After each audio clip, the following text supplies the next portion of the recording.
Nos dias atuais, é notável uma diminuição na força dos pais para ensinar e educar seus filhos, em grande parte devido ao receio de não serem amados pelos filhos. No entanto, é essencial compreender que educar vai além de simplesmente mimar as crianças ou se sentir amado por elas. É preciso estabelecer limites para iniciar o processo de construção ética e moral desde cedo. O que vemos hoje, principalmente nas redes sociais, é uma grande parte dos pais querendo ensinar a como não dizer não às crianças, como educar de uma maneira menos traumática, achando que isso vai surtir frutos no futuro. A educação não deve ser vista como um evento pontual, mas sim como um hábito contínuo, dia após dia, essencial para a formação dos indivíduos.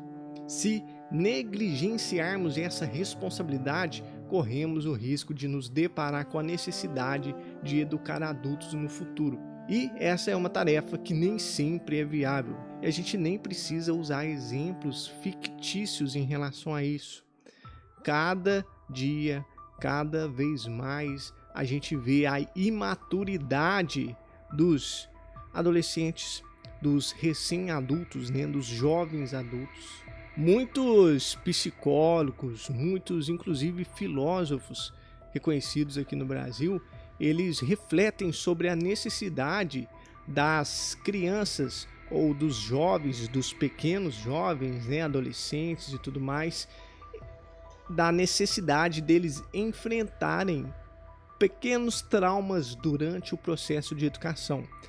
Porque essas pequenas formas de ensinar, de educar seu filho, são limites que ajudam a delinear o que é certo do que é errado, dando início aí à construção ética e moral aí das crianças e dos jovens. Então, o ser humano, na cabeça desses estudiosos, ele precisa de limites, ele precisa que outras pessoas o ensinem aos limites morais, aos limites sociais, aos limites éticos. Aristóteles enfatizava que a ética é adquirida pelo hábito, não é algo inerente a nós, ela é adquirida pelo hábito.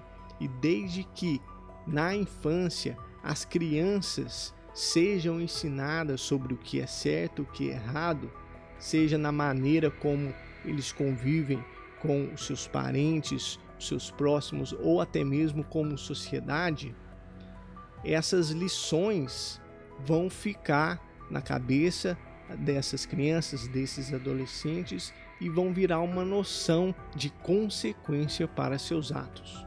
Hoje o que nós mais vemos é que os pais não querem assumir essa responsabilidade de estabelecer limites e enfrentar os seus filhos com a palavra não, com aqueles limites que nós estamos falando aqui, com medo de pura e simplesmente de não ser mais amados pelos seus filhos. Esses pais mimam excessivamente, não dizem não, não colocam limites. As crianças crescem sem saber qual que é o limite social, qual é o limite moral, qual é o limite ético da situação que eles vão passar. E isso, obviamente, gera como consequência adultos incapazes e desagradáveis no futuro. Educar envolve dizer não, envolve colocar limites quando é necessário. Nós estamos avançando outros mundos em relação aos avanços tecnológicos, mas em relação à sociedade, aos elementos que constroem uma sociedade, estamos regredindo. Crianças, jovens e novos adultos sem saber o que é limites, sem saber o que é ouvir um não na vida.